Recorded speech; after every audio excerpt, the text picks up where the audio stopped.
Hey, what's going on, guys? Kaoiji here. Now, we actually didn't get that much new information this time around for the Prologue 2 stream, but we did get some new exciting developments. The first one is this.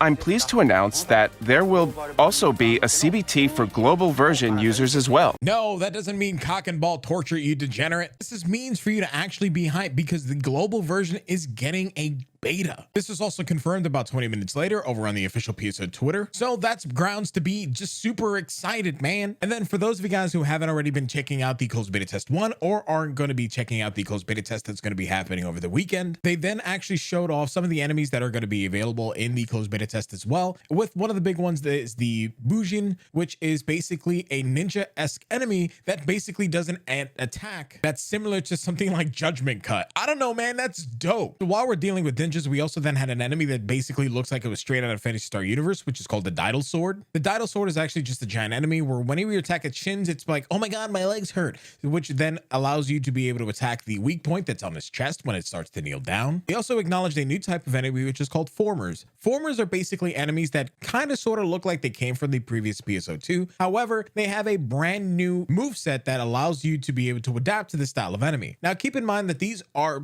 enemies that basically look like their PSO2 counterparts, like the Rock Bear and the Crag Bear, but they will respond entirely differently, and they are a lot more deadly than the ones that we are already used to fighting. They also introduced Altars, which is something that is entirely new to Phantasy Star Online 2 New Genesis. These type of enemies are unique in the way that some of them can only appear during certain types of the day, and others can only appear during certain weather seasons. So some will appear during the times where it's raining, and others will appear during the times where it's not, and then day and night cycles will also play a count as well. And then they introduced another altar, which is basically a Wallon. This one is actually a little bit different, considering the fact that it basically plays, I don't know, it looks like a bouncer to me.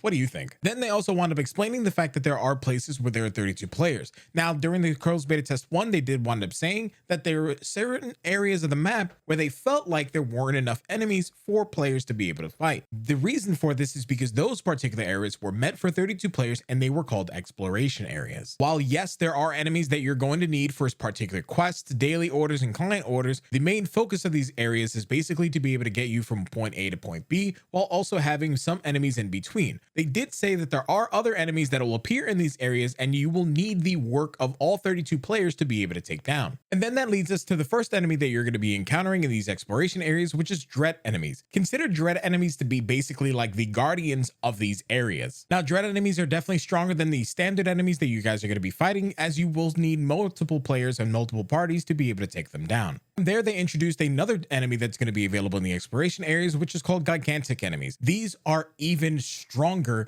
than your normal enemies that are appearing throughout the exploration field, like the Dread Guardians. The difference is that these enemies will only appear during certain times of the day, as well as they will only appear during set amounts, and they will only be on the field for a set amount of time as well. They did wind up mentioning that during the closed beta test 1 that only 17 of these were killed, and keep in mind that means that with 50,000 players introduced into the closed beta test 1, only 17 of them were killed, which basically means give or take 500 players actually successfully killed these gigantic enemies. They also then wound up giving us a little bit of extra information when it comes to outerwear and cast parts. These are going to be ticket based, similar to the rest of the fashion that we know that's going to be happening in New Genesis. So not only that, they're not going to be able to take up inventory space, and then setwear now also then says that they share the same slot as basewear, but they cannot be used with outerwear. Also gave us a little bit of extra information based on the weapon camo system, because the only things that they were able to note was that you can wear separate weapon camos for each and every single weapon. So if you wanted to equip a weapon camo for your sword and then another one for your rod, you're able to do so. They also then went over the subclass system a little bit more this time around, saying that subclass stats will not be affecting the main class. They are going to be expanding on the subclass system a little bit more, allowing for classes to be able to be used a little bit easier as subclasses compared to the way they were in closed beta test 1. They then mentioned that skill points are going to be available during clearing cocoons and towers, and this is going to be the primary way that they're going to be available. They also said that limit breaking when it comes to your equipment and also cap increases are going to be a thing when it comes to your equipment as well. And then they did mention that the symbol that we saw before, which is battle power, is the representative of your actual strength. So this takes into account all of the stats that you currently are using. They also went back over some of the information based on the user survey that we saw that was released about a week ago. This time going into a little bit more detail and then letting us know that that there are going to be certain things that are going to be changed in the closed beta test number 2, particularly when it comes to the experience that enemies are going to be giving, their attack and HP values, and then several other things that are going to be going on as well. They are going to be taking as much feedback as they possibly can during closed beta test 2. This way they can allow more players to be able to give their input and then change the game accordingly. Internally, they already have means on where they think that they can improve, but using the user feedback allows them to be able to finer pinpoint that as priorities. They then also wind up saying that they are going to be improving the game past the launch with as many quality of life enhancements based on user feedback. So if something's not added right away, give them some time. They are going to be adding it as New Genesis continues to launch and becomes more updated. This is where they start to then mention that the reason why they wanted to change the way that the combat is because what they wanted to do was change the pacing of combat as far as you and the enemy is concerned,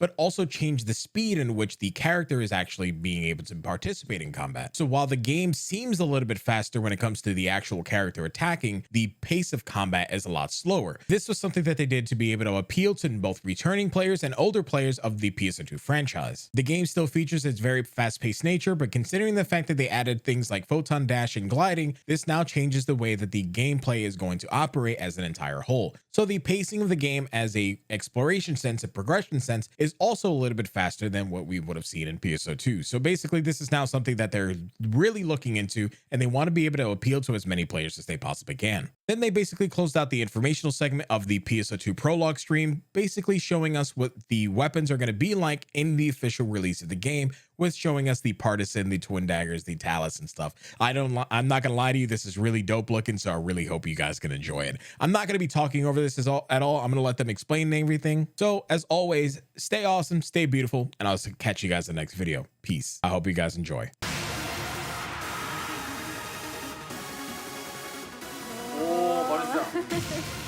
The Hunter weapon. The partisan is a naginata-like weapon. そうユニバースやって使ったんです。振り回して、男の子好きそうですね。なんかいいよ、かっこいいよ。クラススキルボルグラプターを Learning the class skill Volcrafter allows you to hold down the button and unleash spears of photon which accumulate damage. These photon spears explode either by waiting some time or by inflicting a set amount of damage.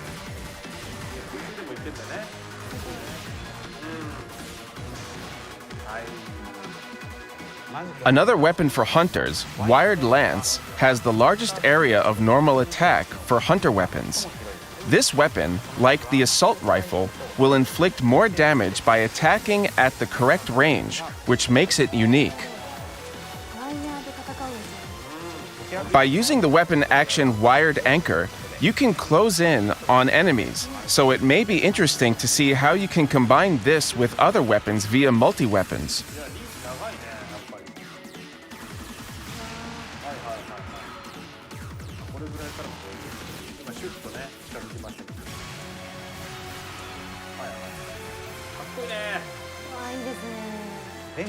The Ranger weapon, Launchers, take a bit to unleash an attack, but can dish out wide-ranged and powerful explosions, making it a unique weapon.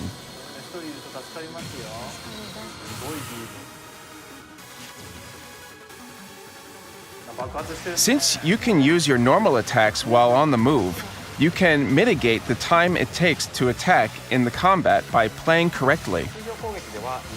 Using the weapon action, Sticky Bomb will attach a bomb that will detonate in a set amount of time at the enemy.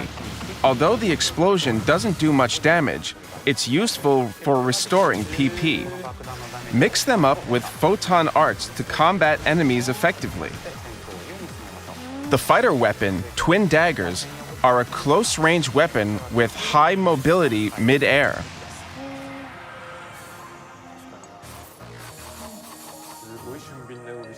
High mobility combat is possible with this weapon, and learning a certain class skill will allow you to attack propelling forward after normal attacking at a specific timing after a PA. This allows you to readjust positioning during a fight. The weapon action Dagger Spin allows you to guard and move in emergencies.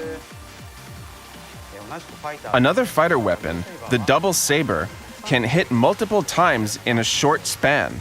using a PA will activate a whirlwind, which strengthens as you hit enemies.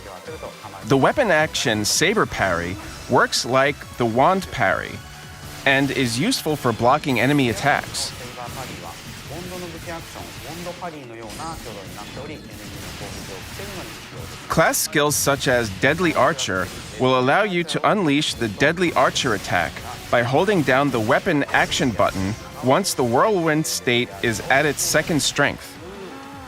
フォースとテクターが装備 The Talus for forces and Tectors unleash techniques like the Rod and Wand can, but spreading the Talus to your surrounding will allow you to use a technique with effects differently than usual. The way the Talus works changes depending on the PA, so choosing the right PA for the situation allows for effective combat. Learning the class skill Talus Bloom Revoke and holding down the weapon action allows the Talus to be retrieved quickly. のフロートポーチカは、フォトンアーツとは別にタリスを設置し、 The weapon action of the Talus allows you to place Taluses without the use of a PA and can recover PP without having to perform normal attacks. 以上新武器のカテゴリー。 Highly likely. All right, let's hear it. N of NGS? Nice game. Nice game. Sounds close to oh my word. Now G of NGS is? Good game. Good game. Good game. And finally, S of NGS is? Super game. Super game.